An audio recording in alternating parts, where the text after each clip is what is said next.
मैं पूरे गर्व के साथ कहता हूँ कि मैं जिस समाज की लड़ाई लड़ रहा हूँ वह समाज मुझे खूब प्यार देता है, वह समाज मेरे लिए भी खड़ा रहता है जैसे मैं समाज के लिए लड़ रहा हूँ। और हम तो कोई काम भी नहीं करते, लेकिन समाज सब कुछ कर रहा है, समाज सब कुछ करवा रहा है। ये लड़ाई समाज की लड़ाई है, समाज लड़वा रहा है।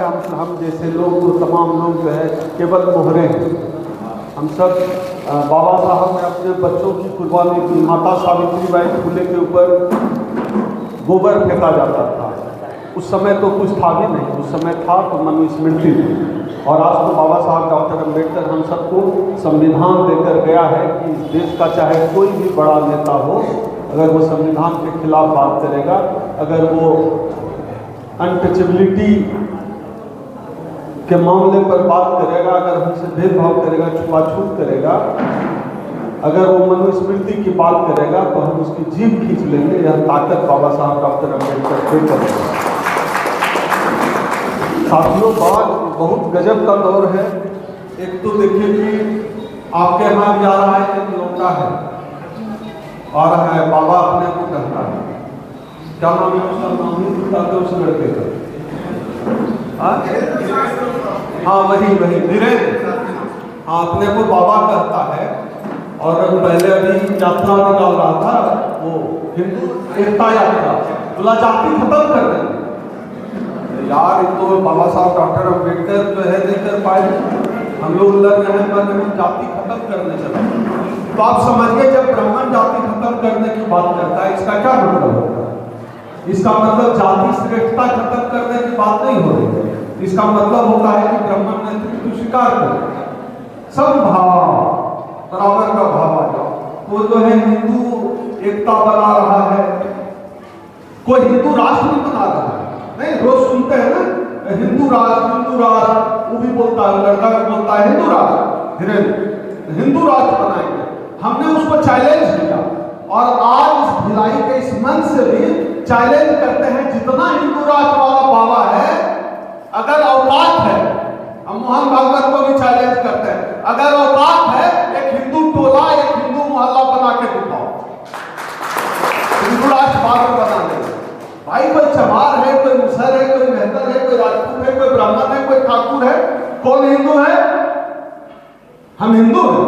मुसलमान से लड़ाना हुआ तो हम हिंदू, और नहीं तो हम छोटा जाए। हम हिंदू हैं ना धीरेन्द्र शास्त्री? बताओ, सब ब्राह्मण जो है अपने बेटी का शादी चमार से करें, मंजूर है? ब्राह्मण में शादी होती है, राजपूत में शादी होती है, बनिया में शादी होती है। हिंदू में क्यों नहीं होगा? हिंदू में होना चाहिए, तो तर्क की बात है। तो जिस दिन इस देश में जितने भी हिंदू संगठन हैं या तो हिंदू राष्ट्र की बात करने वाले लोग हैं, अगर वो कहें कि देश का हर सवर्ण जो है अपने घर में बहनोई, अपने घर में दामाद लेके आएगा, दलित, कोई चमार, कोई दुसाद, कोई यादव, कोई कुर्मी, तो मान लेते हिंदू है। आरएसएस हिंदुओं का सबसे बड़ा संगठन है ना, बात हम 15 साल से कर रहे हैं। तो आरएसएस का जो हेड है, काहे बनता है ब्राह्मण? कुर्मी काहे बनता है? ब्रह्माजी, कुर्मी काहे नहीं बनेगा आरएसएस का हेड? कुर्मियों में हिंदू की कमी है क्या? हमारे ब्रह्मा जी ही चारों की पहन कर बैठे हुए, हिंदुओं की कमी है क्या? तो कुर्मी क्यों नहीं बनेगा आरएसएस का हेड? चमार क्यों नहीं बनेगा? आदिवासी क्यों नहीं बनेगा? जाटव क्यों नहीं बनेगा? कोई महिला क्यों नहीं बनेगी आरएसएस की हेड? तो आरएसएस का हेड बनेगा ब्राह्मण।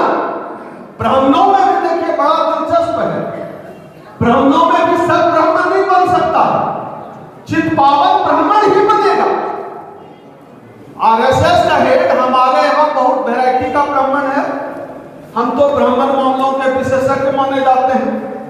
हमारे यहाँ होता है कंटाहा ब्राह्मण, और इसी तरह से ब्राह्मणों की कई प्रजातियां हैं, लेकिन एक प्रजाति है जो सर्वश्रेष्ठ है, रज्जू भैया को छोड़कर चित्पावन ब्राह्मण हेड वही बनेगा आरएसएस का। और हम लोग को कहेगा हिंदू है, जाके लाउड स्पीकर बंद हो मस्जिद पे, जाके जय श्री राम का नारा लगाओ, अजान बंद करवाओ, हम लोग को कहेगा। हम लोग को निशिकांत दुबे नेता है, क्या कहते हैं, हिंदू हृदय सम्राट, हम लोग को कहेगा कि तुम लोग लाउड स्पीकर बंद हो और जो रामनवमी होता है उसमें मुरेठा बांधो और जय श्री राम का नारा लगाओ मोटरसाइकिल पे बैठ। हम लोग के घर का बच्चा जाएगा, उसका बच्चा निशिकांत दुबे का बच्चा क्या करता है पता है आपको? LLM का डिग्री लिया है या मैनेजमेंट की डिग्री लिया है लंदन स्कूल ऑफ इकोनॉमिक्स या कहां से।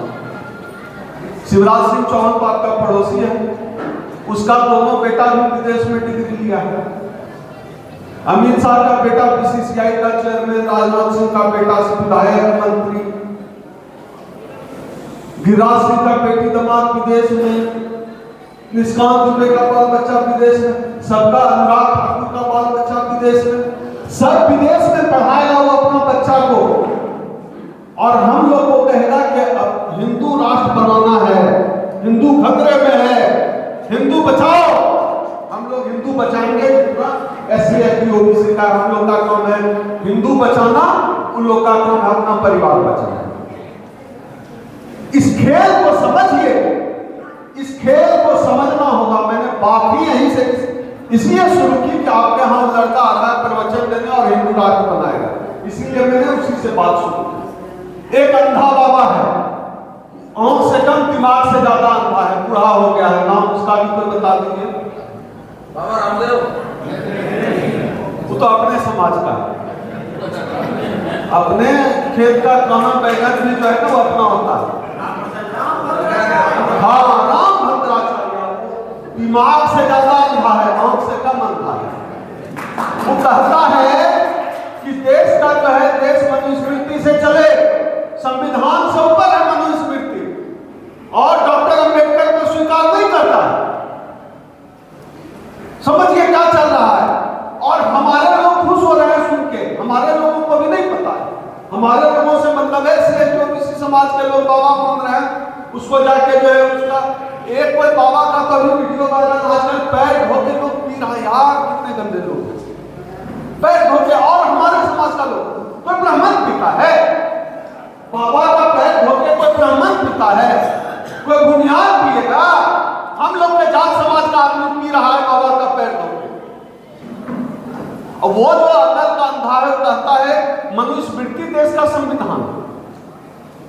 इस देश के संविधान के खिलाफ जो कोई बोलेगा, इस देश में मनुस्मृति को अगर कोई संविधान से ऊपर बात करेगा, इस देश का SC ST OBC समाज जीप पकड़ के खींच लेगा। हम जीप पकड़ के खींचने का काम करेंगे या मन से हम चैलेंज करेंगे। इस देश का संविधान सबसे ऊपर है। तुमको नफरत है, क्यों नफरत है? क्योंकि संविधान एक दलित ने लिखा।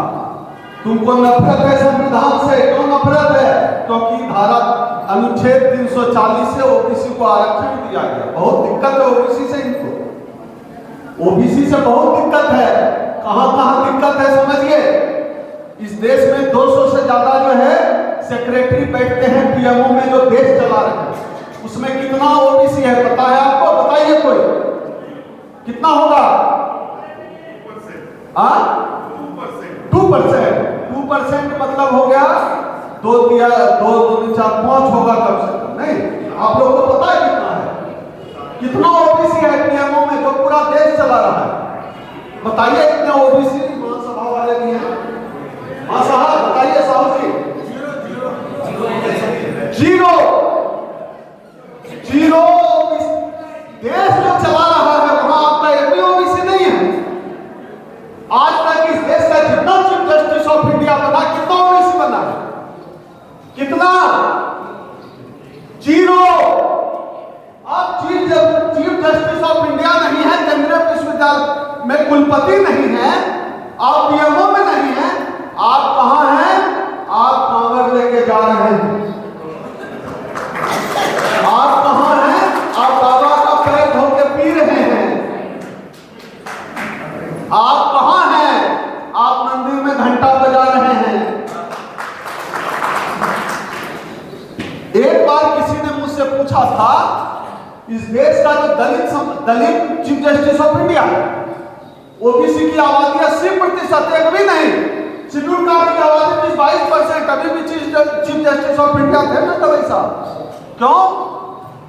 समझिए, ओबीसी के महानायक हुए छत्रपति साहू जी महाराज।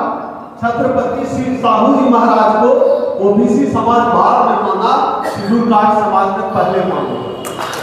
मैं सच कह रहा हूं, सच कह रहा हूं, तो बताइए। आप जो देख रहे माता सावित्रीबाई फुले, ज्योतिबा फुले, आज भी ओबीसी समाज के बड़े हिस्से को लगता है कि शेड्यूल कास्ट होंगे, दलित होंगे, माली जाति के थे। ओबीसी जाति के सावित्रीबाई फुले और ज्योतिबा फुले को पहले माना शेड्यूल कास्ट ने, ओबीसी आज भी नहीं मान रहा।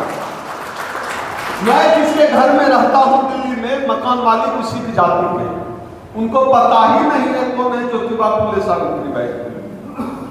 समझिए दिक्कत कहां है। और ये दिक्कत झेल रहे हमारे वर्मा जी, इनको बहुत दिक्कत है। शेड्यूल कास्ट को समझा दीजिएगा, समझा दीजिएगा। ओबीसी समाज को समझाना बड़ा मुश्किल है।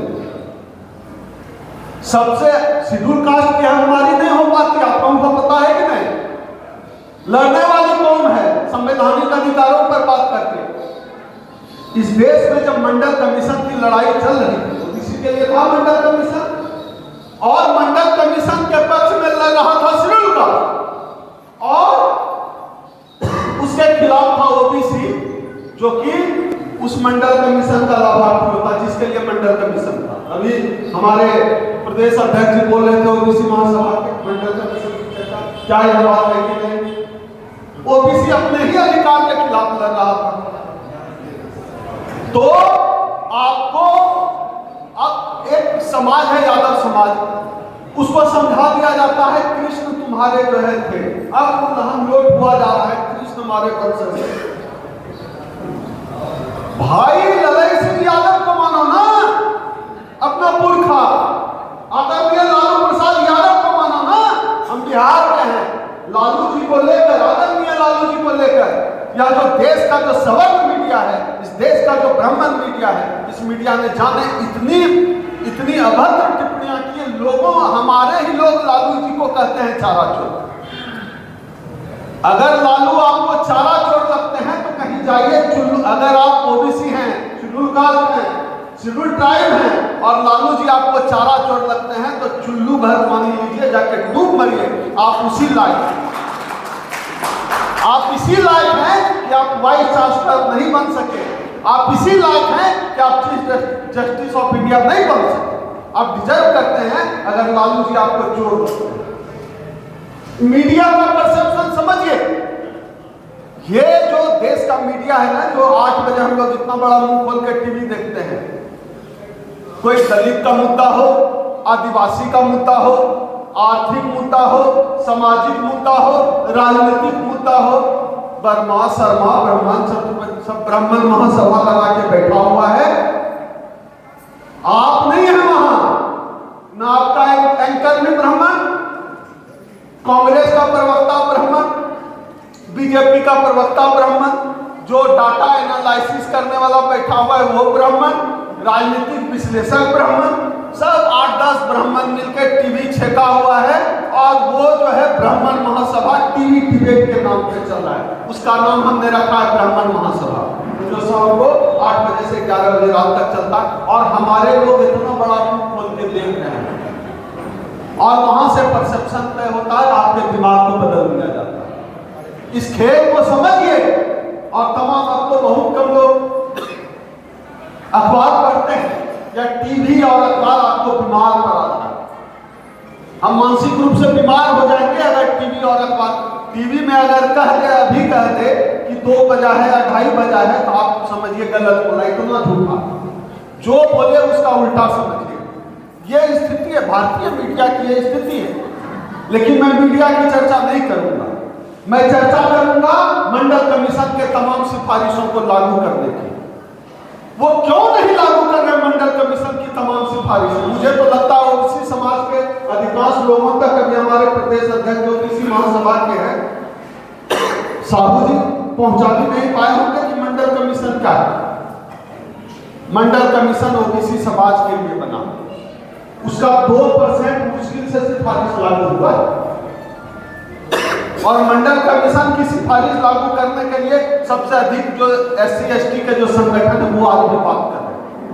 मैं पिछले 20 साल से, मैं 2 दशक से सक्रिय सामाजिक जीवन में हूँ, संगठन बनाकर अलग अलग, और हम हर कार्यक्रम में बात करते हैं कि मंडल कमीशन की सिफारिशों को लागू करें, जाति जनगणना कराओ।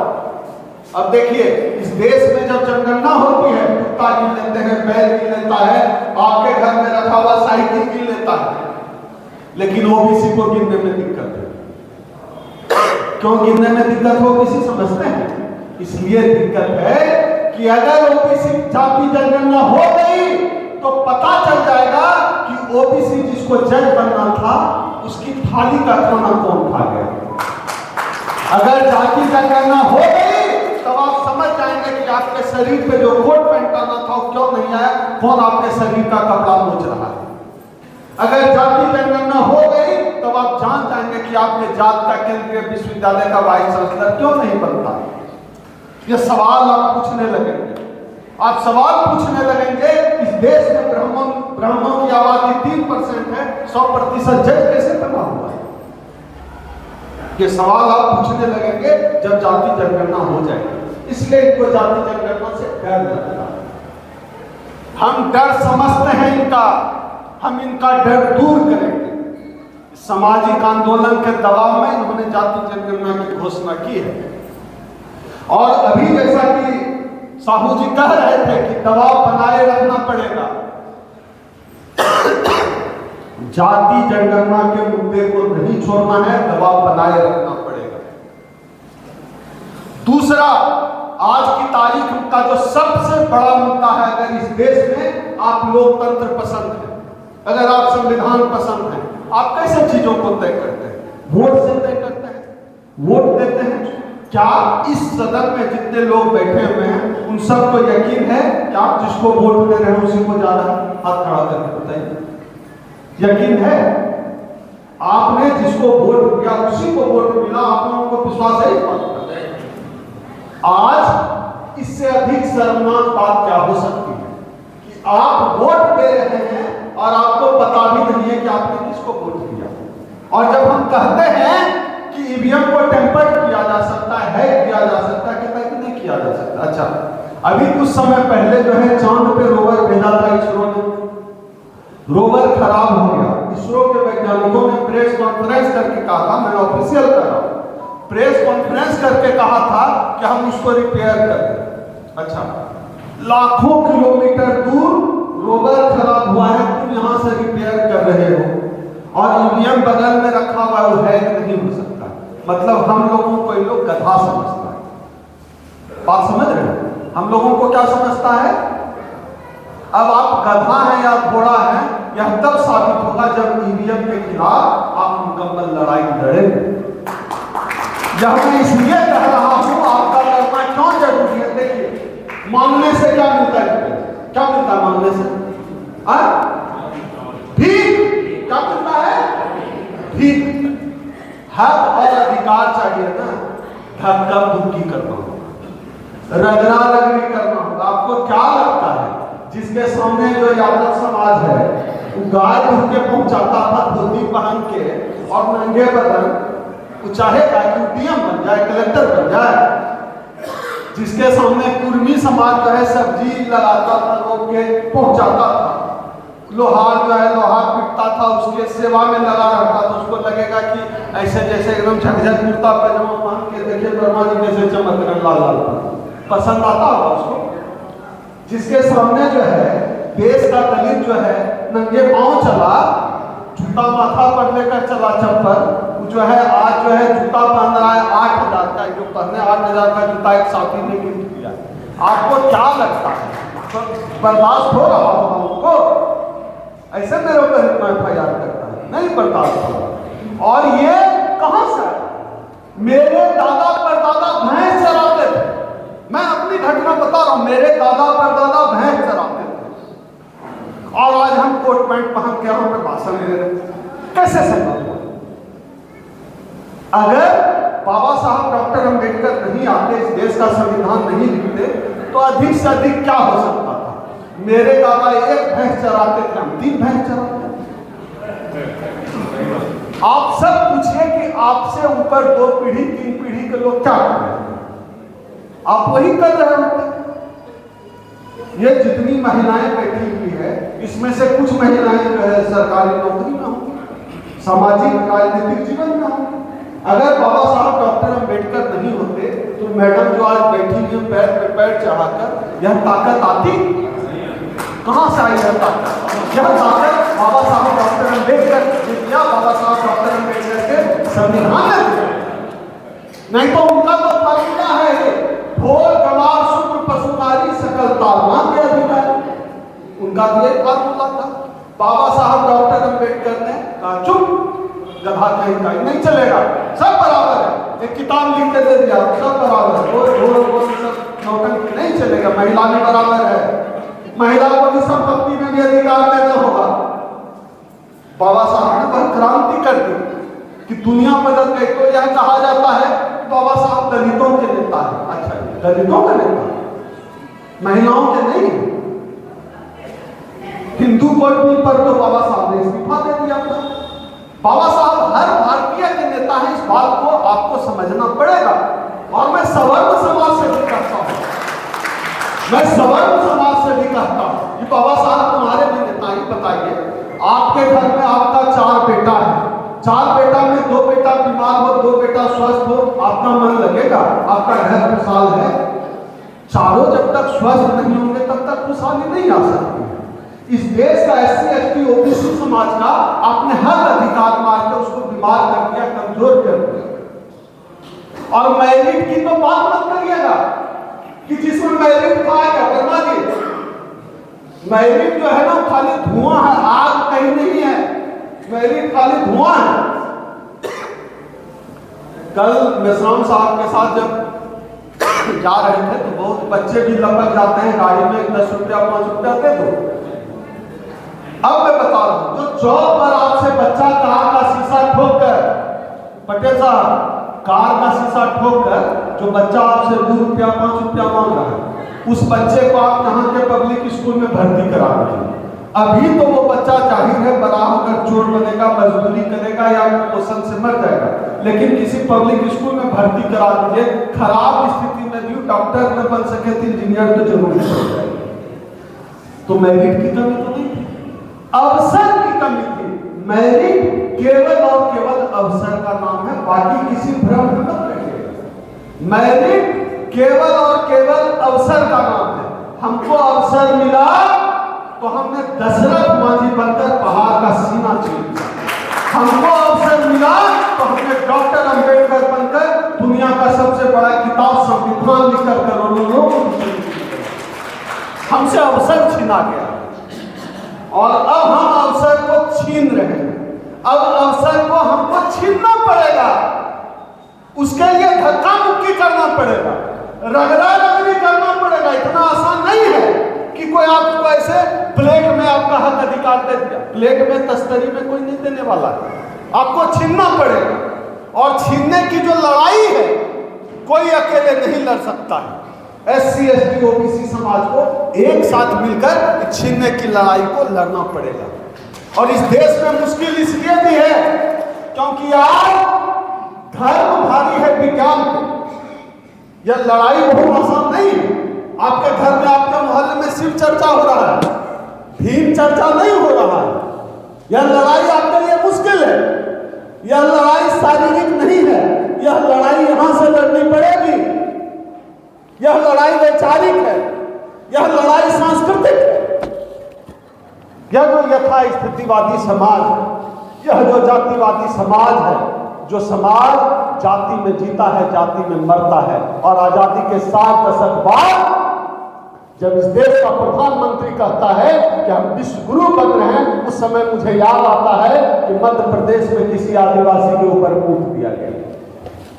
उस समय मुझे याद आता है कि आज भी राजस्थान की राजधानी जयपुर में एक DSP को हेलमेट पहनकर बारात लेकर जाना पड़ा क्योंकि दलित दूल्हा घोड़े पर नहीं चढ़ सकता।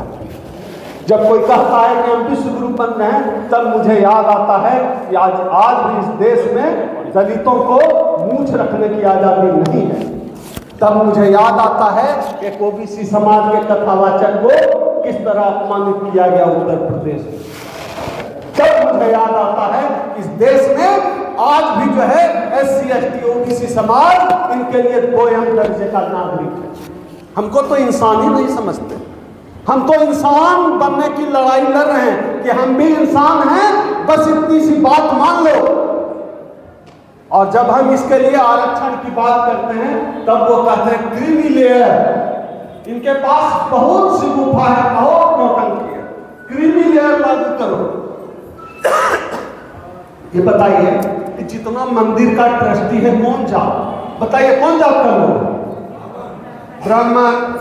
इस देश में सुप्रीम कोर्ट पे किस जाति का कब्जा है? इस देश के मीडिया, जोर से बोलिए, मीडिया पे किस जाति का कब्जा है?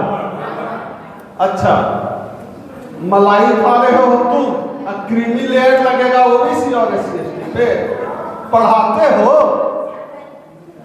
क्रीम मलाई तुम्हारे पास और लेयर लगेगा इधर, नहीं चलेगा। अब वो पहले वाला जमाना नहीं रहा जब पसीना गुलाब था। अब हम समझते हैं अपने हक अधिकार को, और समझना पड़ेगा, अपने बच्चों को समझाना पड़ेगा। यहाँ पे जितने लोग बैठे, मैं किसी को जनता मान ही नहीं रहा। सब लोग 100, 200, 500 लोगों को प्रभावित करने की क्षमता रखते हैं, तभी आप यहाँ हैं। और जब समाज में जाइए, मेरी जो बात अच्छी लगी है उसको प्रचारित करने का काम कीजिए। आपको क्या लगता है यह लड़ाई बहुत आसान है?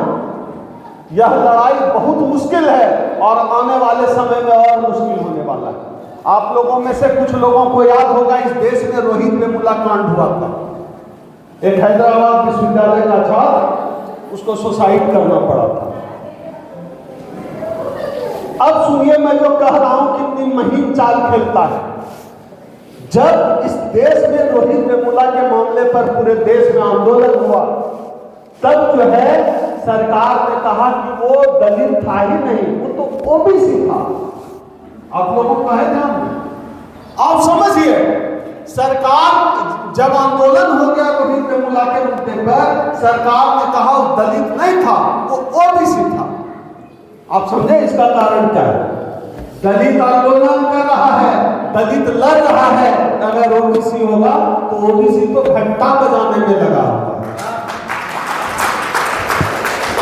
जब राम मंदिर की लड़ाई चल रही थी, राम मंदिर बनाने की लड़ाई चल रही थी, सबसे अधिक जेल कौन जात का आदमी का बताइए? ओबीसी। सबसे अधिक लाठी कौन खाया? ओबीसी। और जब इस देश में संवैधानिक ट्रस्ट बना, राम मंदिर न्यास ट्रस्ट, सबसे अधिक लाठी खाया ओबीसी, सबसे अधिक गोली खाया ओबीसी राम मंदिर के लिए। और जब राम मंदिर न्यास ट्रस्ट बना तो उसमें कितना ओबीसी? 0, इसलिए क्योंकि ओबीसी इसी लायक। आप सुनिए, आप वहां भी नहीं हैं। अगर आप ट्रस्ट के ट्रस्टी बन जाएं तो सबसे पहले आपका स्वागत हम करेंगे। मैं लाल जूता खाए, गोली खाए पिछड़ा और मोजले ब्राह्मण ना चलो दादा, नहीं चलेगा। हमको भी हिस्सा चाहिए, मंदिर में भी हिस्सा चाहिए, विश्वविद्यालय में भी हिस्सा चाहिए, मीडिया में भी हिस्सा चाहिए, सब जगह हिस्सा चाहिए। हमारी जितनी आबादी है हम अपनी हिस्सेदारी लेकर रहेंगे, उसके पहले हम नहीं रुकेंगे। हमारा संगठन अखिल भारतीय राष्ट्रीय अनुसूचित जाति, अनुसूचित जनजाति एवं पिछड़ा वर्ग संयुक्त मोर्चा इसी काम में लगा है। आपने देखा संगठन का नाम मोर्चा है। मोर्चा मतलब हम सबको लेकर चल रहे हैं। आप चाहे किसी भी, आप अवेयर हैं तो जरूर किसी न किसी संगठन से जुड़े हों। आप अपना संगठन का नाम लेकर आइए, झंडा डंडा बैनर लेकर आइए, आप अपना राष्ट्रीय अध्यक्ष का पद भी लेकर आइए, कोई आपत्ति नहीं है। मोर्चा सामूहिक तौर पर इस लड़ाई को लड़ रहा है और हम लोग सिर्फ आपके हर अधिकार और आपके बीच यह संयुक्त मोर्चा जोड़ने की कड़ी है। हम जैसे लोग अपना जीवन आहुति देने के लिए तैयार हैं। 1 साल हुआ है हमारा संगठन बने हुए, 17 राज्यों में हम एक्टिव होकर काम कर रहे हैं। 17 राज्यों में 2 राष्ट्रीय अधिवेशन करा चुके। तीसरा राष्ट्रीय अधिवेशन 28 दिसंबर को कॉन्स्टिट्यूशन क्लब दिल्ली में है।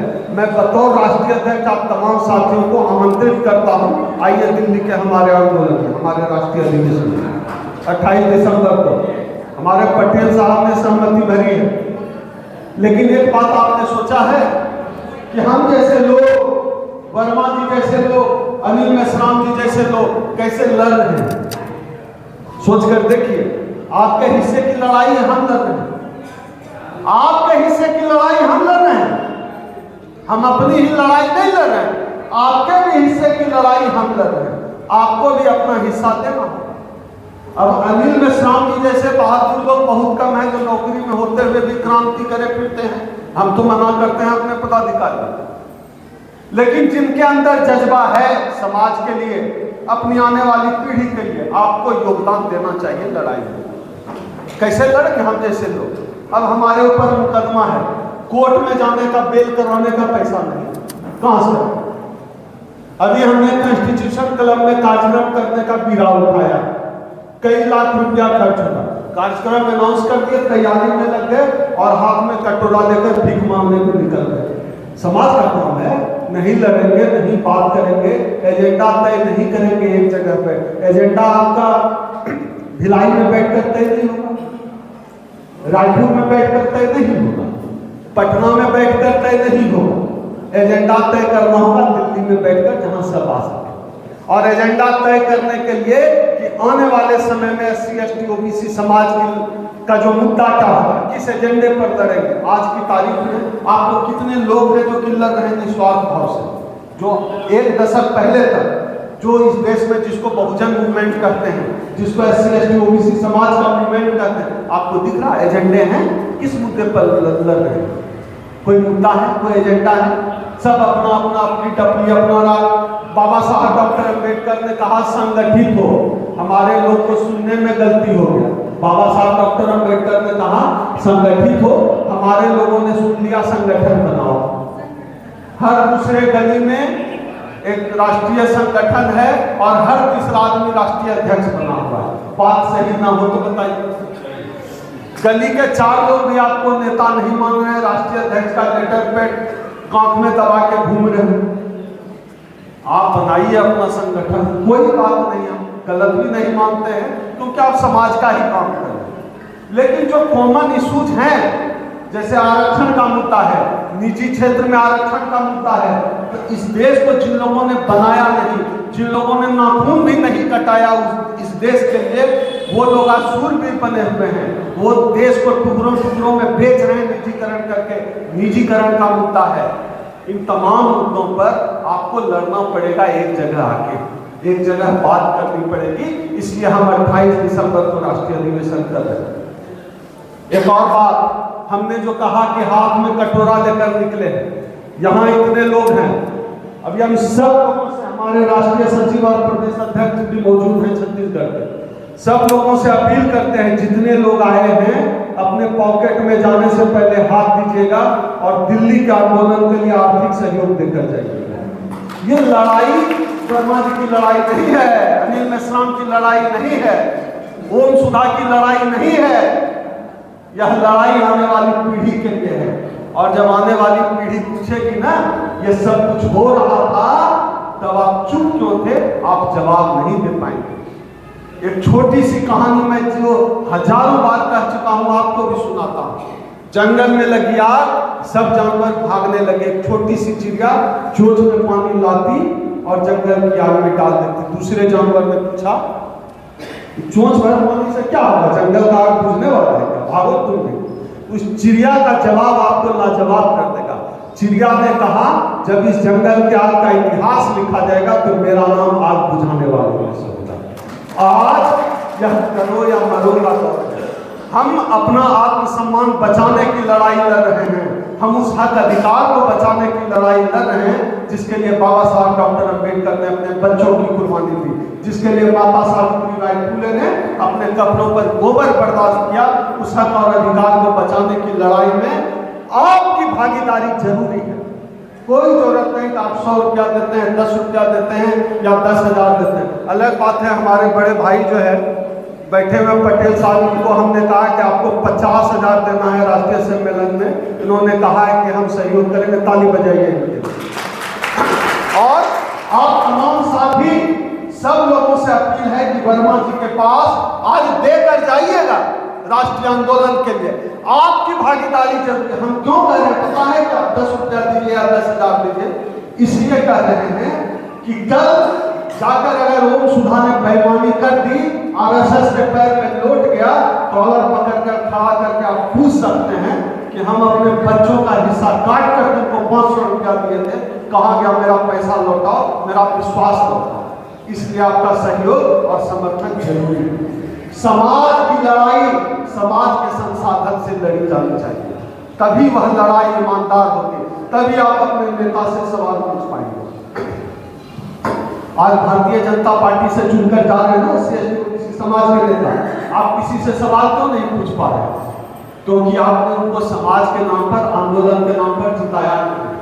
आपने इसलिए जिताया है क्योंकि वह बीजेपी के टिकट से आया है। आपने इसलिए जिताया है क्योंकि उसको मोदी ने भेजा है। आप कैसे पूछेंगे? कोई अकाउंटेबिलिटी नहीं है। आपने उसको 10 पैसा नहीं दिया, वो हर आदमी को 500 रुपया और बालू मुर्गा बांट रहा है, आपका वोट खरीदा है, आपको धर्म के नाम पर गुमराह करके आपसे वोट लिया। आप समझिए, आप अपना वोट बेचकर और अपने हक अधिकार की लड़ाई में भागीदार ना होकर न 3 में रह पाते हैं न 13 में रह पाते हैं। आप नहीं रहे हैं। और जिस तरह से वोट चोरी हो रहा है, ब्राजील का वोटर भाई वोट दे रहे हैं, ये तो अद्भुत है। इस पूरी दुनिया में ऐसा चमत्कार नहीं हुआ। जो वोट चोरी का मुद्दा है तो गजब है। हमने देखा प्रेस कॉन्फ्रेंस राहुल गांधी का, आश्चर्य हो गया। मतलब ब्राजील का वोटर दे रहा है, दुनिया के किसी और देश में यह होता तो क्रांति हो जाती। हम लोग डरे हुए लोग हैं, हम लोग मरे हुए लोग हैं, हम क्रांति कर ही नहीं सकते हैं। लोकतंत्र है आपका, कहां बचा लोकतंत्र? हर दिन तो संविधान के हक बनने की धज्जी उड़ रही है। बचा कहां लोकतंत्र? कहां है डेमोक्रेसी? कहां है देश? जितने संवैधानिक संस्थान हैं सब तो सरकार की कठपुतली है, सब सरकार की कठपुतली है। आपका हक अधिकार खत्म। मैं तो जिस दिन, मुझे याद है जब प्रधानमंत्री नरेंद्र मोदी पीएम बने और संसद भवन में जाके माथा टेका, हम समझ गए गया संसद गया। देखिए नया संसद बना, दोबारा बने हैं तो संविधान पे माथा टेका, संविधान तो तैयारी। लेकिन इसको बचाने की जिम्मेदारी सबसे अधिक आपको है, क्योंकि यह ना किताब है ना इस देश का संविधान, इसने आपको जानवर से इंसान बनाया। यह किताब आपके लिए यह जरूरी है। यह जरूरी किताब इसलिए है क्योंकि इस देश के सूत्रों को चप्पल माथा पे रखना पड़ता था, आज चप्पल पैर में आ गया है संविधान की वजह से। यह संविधान इसलिए जरूरी है, हजारों सालों से आपके हाथों से कलम को दूर रखा गया था और वो कलम उस संविधान ने आपको दिया जिससे आपकी जिंदगी बदली, आपके बच्चों की जिंदगी बदली। बस संविधान बचा। संविधान हमारे लिए कोई राजनीतिक मुद्दा नहीं होगा, राहुल गांधी के लिए राजनीतिक मुद्दा इस देश का संविधान, हमारे लिए तो कम से कम नहीं है। आपकी छोड़िए, मेरे लिए इस देश का संविधान राजनीतिक मुद्दा नहीं है, क्योंकि इस देश के संविधान की बदौलत जिसका दादा जो है भैंस चलाता था, आज कोट पैंट पहनकर स्टेज पे खड़ा उस संविधान की बदौलत। तो मेरे लिए संविधान कोई किताब नहीं, कोई मुद्दा नहीं, मेरे आत्मसम्मान से जुड़ा मुद्दा। इसको बचाना हम सबकी जिम्मेदारी है। मुझे लगता है एक और मुद्दा जो छूट गया है उस पर चर्चा करके अपनी बात खत्म करूं। वो मुद्दा है हम लोग को बता देता है कि मुसलमान हम लोग का दुश्मन नहीं, वो कहता है मुसलमान का आबादी बढ़ा है, मुसलमान ये मुसलमान वो बता दिया जाता है। आपको एक घटना बताता हूं। जब बाबा साहब चावदार आंदोलन कर रहे थे, पानी पीने की लड़ाई लड़ रहे थे, तो जो तालाब है उसके जो पास का हिस्सा है वो मुस्लिम बेल्ट है, चावदार के पास का। जब इस देश के मनुवादियों ने, जब बाबा साहब के साथी आंदोलन करके लौट रहे थे, मनुवादियों ने अटैक किया, तो मुसलमानों ने अपने घर में शरण किया। ये बाबा साहब की किताब में लिखा है।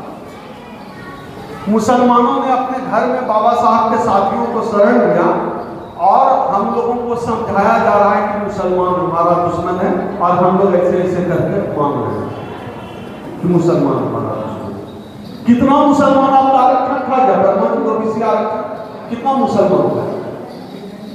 कितना मुसलमान किसी दलित पिछड़ा को शादी चढ़ने पे, घोड़ी चढ़ने पे मारा? तो भाई मुसलमान ना हमारे आरक्षण के खिलाफ है, मुसलमान ना हमारी हदमारी कर रहा है, ना मुसलमान हमको मार रहा है, फिर भी मुसलमान एक काल्पनिक दुश्मन है हमारा और हम मान लिए। अपनी समझ को भी ठीक करने की जरूरत है, क्योंकि मुसलमान भी उन्हीं का सताया हुआ। हम तो कहते हैं मुसलमान हमारा, यहाँ कोई मुस्लिम साथी है नहीं, मुसलमान को हम कहते हैं मौसेरा भाई है, दर्द का रिश्ता। ये भी उन्हीं के सताए हुए हैं जिनके सताए हुए हम। आप समझ रहे हैं? इसलिए इस देश में जो समतामूलक राष्ट्र की कल्पना जो बाबा साहब डॉक्टर अंबेडकर ने की थी, वो थोड़ा ही आसान, और सब अभी चले गए शाह साहब, सब अभी जो है हिंदू राष्ट्र की बन रहा है। आपको महिलाओं को सचेत रहना होगा, बहनें बैठी है, ये जो शिव चर्चा है, भगाइए शिव चर्चा, फिर चर्चा नहीं होगा, भीम चर्चा होगा, गुरु घासीराम की चर्चा होगी। कोई शिव चर्चा है ही नहीं हमारा भगवान। आप ये बताइए, भगवान तो हजारों साल से है, कोई एक भगवान किसी एक SC ST OBC को चपरासी भी बना दिया हो, बताइए, जाके मंदिर में ऐसे मुंडी पटक दी कि भगवान हमको चपरासी बना। एक चपरासी बनाने की औकात नहीं है, वो आपके बेटा का नौकरी कहां से लगाएगा? वहां तो खुदे मंदिर में ताला लगा हुआ है, भगवान को ताला लगा हम सेव कर रहे हैं। जो एक चपरासी SC ST OBC को नहीं बना सका, वहां हम उम्मीद लगाए बैठे हैं। और जिस संविधान ने आपको इंसान बनाया, जिस संविधान के बदौलत आज डॉक्टर, प्रोफेसर, इंजीनियर बन रहे हैं, उस संविधान की समाज को चिंता नहीं है। ये हम सबके लिए चिंता की विषय है, चिंता का विषय है। अपने चिंता का विषय बदल लीजिए, समझ लीजिए, अगर संविधान नहीं रहा तो यादव समाज गाय रखने के लिए तैयार है। अगर संविधान नहीं रहा तो कोई कुर्मी समाज सब्जी उगाने के लिए तैयार है। चमार जो है चमड़ा छीनने की तैयारी कर लीजिए। मनुस्मृति का मतलब ही है वही, हिंदू राष्ट्र का मतलब ही है वही। ऐसे ही बाबा साहब डॉक्टर अंबेडकर हिंदू राष्ट्र के खिलाफ नहीं थे। हिंदू राष्ट्र हम सबों के लिए सचमुच बहुत भयानक होने वाला है। आप समझिए, इस चेतावनी के साथ और एक बार फिर इस आग्रह के साथ कि हम 28 दिसंबर को जो आंदोलन करने जा रहे हैं, आप भी उसमें अपनी आहुति देंगे। वर्मा जी बैठे हुए, हम छत्तीसगढ़ से एक सहयोग लेकर जाना चाहते हैं इस आंदोलन के लिए। सब लोगों की जिम्मेदारी है, चाहे आप जितना सहयोग करें, और आप अपने आने वाली पीढ़ी को भी बता सकते हैं कि जब इसके लिए राष्ट्रीय स्तर पर आंदोलन चल रहा था, हमने सहयोग भी दिया था। इस आशा और विश्वास के साथ मिलकर लड़ेंगे, तभी जीतेंगे। जय सतनाम, जय भीम। अपनी बात यहीं पे समाप्त करता हूं। क्रांतिकारी जय।